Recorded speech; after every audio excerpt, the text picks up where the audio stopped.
ಮಂಡ್ಯದ ಶಿವನ ಸಮುದ್ರದಲ್ಲಿ ಕಾಡಾನೆಯೊಂದು ನಾಲೆಯಲ್ಲಿ ಬಿದ್ದು ಒದ್ದಾಡ್ತಾ ಇತ್ತು. 2 ದಿನಗಳ ನಂತರದಲ್ಲಿ ಇದೀಗ ಕಾಡಾನೆಯನ್ನ ಯಶಸ್ವಿಯಾಗಿ ಕಾರ್ಯಾಚರಣೆ ಮಾಡಿ ಮೇಲಕ್ಕೆತ್ತುವ ಕೆಲಸವನ್ನು ಅರಣ್ಯ ಇಲಾಖೆ ಸಿಬ್ಬಂದಿಗಳು ಮಾಡಿದ್ದಾರೆ.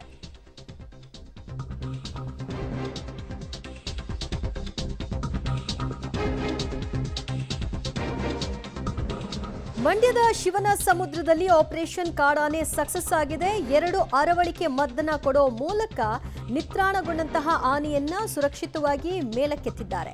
ಬರೋಬ್ಬರಿ 1.25 ಗಂಟೆ ಬಳಿಕ ಪ್ರಜ್ಞೆ ತಪ್ಪಿತ್ತು ಆನೆಗೆ. ಆನೆ ಪ್ರಜ್ಞೆ ತಪ್ಪಿದ್ದ ಹಾಗೆ ಅರಣ್ಯ ಇಲಾಖೆ ಸಿಬ್ಬಂದಿಗಳು ರಕ್ಷಣಾ ಕಾರ್ಯಾಚರಣೆಯನ್ನ ಆರಂಭ ಮಾಡಿದ್ರು. ಕ್ರೇನ್ ಮೂಲಕ ಕಾಡಾನೆಯನ್ನ ಅರಣ್ಯ ಇಲಾಖೆ ಸಿಬ್ಬಂದಿಗಳು ಮೇಲೆತ್ತಿದಂತಹ ಪರಿಯನ್ನ ದೃಶ್ಯದಲ್ಲಿ ಗಮನಿಸ್ತಾ ಇದ್ರಿ. ಕಾಲಿಗೆ ಬಲವಾದಂತಹ ಹಗ್ಗವನ್ನ ಕಟ್ಟಿದ್ರು ಮತ್ತು ಅದು ನಿತ್ರಾಣಗೊಂಡು ನೆಲಕ್ಕೆ ಬೀಳ್ತಿದ್ದ ಹಾಗೆ ಸೊಂಡಿಲಿನಿಂದ ಅದು ನೀರು ಎಳ್ಕೋಬಾರ್ದು ಅನ್ನುವಂತಹ ನಿಟ್ಟಿನಲ್ಲೂ ಕೂಡ ಸಿಬ್ಬಂದಿಗಳು ಅಷ್ಟೇ ಅಲರ್ಟ್ ಆಗಿದ್ದು ಅದು ನಿತ್ರಾಣಗೊಂಡ ಕೂಡಲೇ ಅದನ್ನು ಮೇಲೆತ್ತುವಂತಹ ಕೆಲಸವನ್ನು ಯಶಸ್ವಿಯಾಗಿ ಮಾಡಿದ್ದಾರೆ. ಕ್ರೇನ್ ಸಹಾಯದೊಂದಿಗೆ ಮೇಲೆತ್ತುವುದಕ್ಕೆ ಸಹಾಯ ಆಯಿತು. ಕಾವೇರಿ ವನ್ಯಜೀವಿ ಧಾಮಕ್ಕೆ ಇದೀಗ ಆನೆಯನ್ನ ಬಿಟ್ಟು ಬಂದಿದ್ದಾರೆ ಅಧಿಕಾರಿಗಳು. 2 ದಿನ ನಾಲೆಗೆ ಬಿದ್ದು ಹಾಗೆ ನೋಡೋಕೆ ಹೋದರೆ ನಿನ್ನೆ ಇಡೀ ಅದೇನು ಆಹಾರವನ್ನು ಕೂಡ ಸೇವನೆ ಮಾಡಿರಲಿಲ್ಲ. ಅರಣ್ಯ ಇಲಾಖೆ ಸಿಬ್ಬಂದಿಗಳು ನಿನ್ನೆಲ್ಲ ಕಾರ್ಯಾಚರಣೆ ಮಾಡಿದ್ರು. ಆದರೂ ಕೂಡ ನಿನ್ನೆ ನಾಲೆಯಲ್ಲಿ ವಿಪರೀತವಾದಂತಹ ನೀರಿತ್ತು. ಅದರ ಪರಿಣಾಮವಾಗಿ ಕಾರ್ಯಾಚರಣೆಯನ್ನು ಮಾಡೋದು ಕೂಡ ಅಷ್ಟು ಸುಲಭವಾಗಿರಲಿಲ್ಲ. ಇವತ್ತು ನಾಲೆಯಲ್ಲಿ ನೀರಿನ ಪ್ರಮಾಣವನ್ನು ತಗ್ಗಿಸಿದ ನಂತರದಲ್ಲಿ ಅದಕ್ಕೆ ಒಂದಷ್ಟು ಆಹಾರವನ್ನು ಕೊಟ್ಟರು. ಅದು ಆಹಾರ ಸೇವನೆ ಆಯಿತು. ನಂತರ 2 ಅರವಳಿಕೆ ಕೊಟ್ಟು ಕ್ರೇನ್ನ ಸಹಾಯದೊಂದಿಗೆ ಮೇಲ್ಕೆತ್ತಿದ್ದಾರೆ. ಮೊನ್ನೆ ನಮಗೆ ನಮ್ಮ ಸಿಬ್ಬಂದಿಗೆ ಅರೌಂಡ್ 11 ಕಾಲ್ಗೆ ಮಾಹಿತಿಯನ್ನು ಇದೇ ನಮ್ಮ ಕಂಪನಿಯವರು ಸ್ವತಃ ಅವರೇ ನೀಡಿದರು. ತದನಂತರ ನಮ್ಮ ಫಸ್ಟು ಕ್ಷೇತ್ರ ಸಿಬ್ಬಂದಿಗಳು ಇಲ್ಲಿ ಬಂದು ನೋಡಿದಾಗ ಆನೆ ಒಂದು ಕೆನಲ್ನಲ್ಲಿ ಬಿದ್ದಿರೋದು ನಮ್ಗೆ ಕಂಡು ಬಂತು.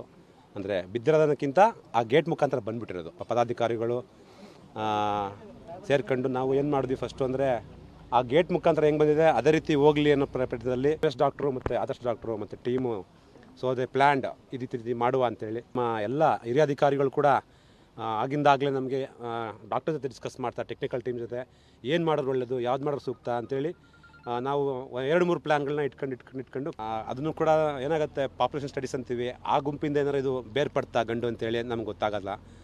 ಅಥವಾ ಏನಾರು ಫೈಟ್ ಆಯ್ತಾ ಗಂಡು ಅದು ಹೇಳೋಕ್ಕಾಗಲ್ಲ.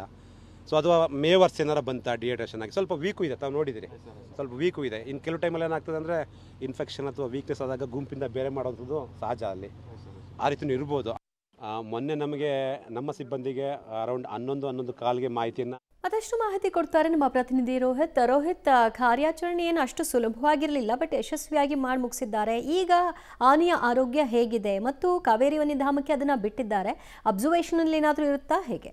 ದಿವ್ಯಾ, ಈ ಒಂದು ಕಾರ್ಯಾಚರಣೆ ಬಹಳ ರೋಚಕವಾಗಿ ಇತ್ತು ಅಂತ ಹೇಳ್ಬೋದಾಗಿರುವಂತದ್ದು. ಯಾಕೆಂದ್ರೆ ಭಾನುವಾರ ಬೆಳಗ್ಗೆ 11 ಗಂಟೆ ಸುಮಾರಿಗೆ ನೀರು ಕುಡಿಯಲು ಬಂದಂತಹ 6 ವರ್ಷದ ಗಂಡಾನೆ ಏನೋ ನೇರವಾಗಿ ಈ ಒಂದು ಕಾಲುವೆಗೆ ಬೀಳುತ್ತೆ. ಇದಾದ ನಂತರವಾಗಿ ಅಲ್ಲಿನ ಸಿಬ್ಬಂದಿಗಳಾಗ್ಬೋದು ಮತ್ತೆ ಯಾರು ಕೂಡ ನೋಡ್ಕೊಂಡಿರಲಿಲ್ಲ.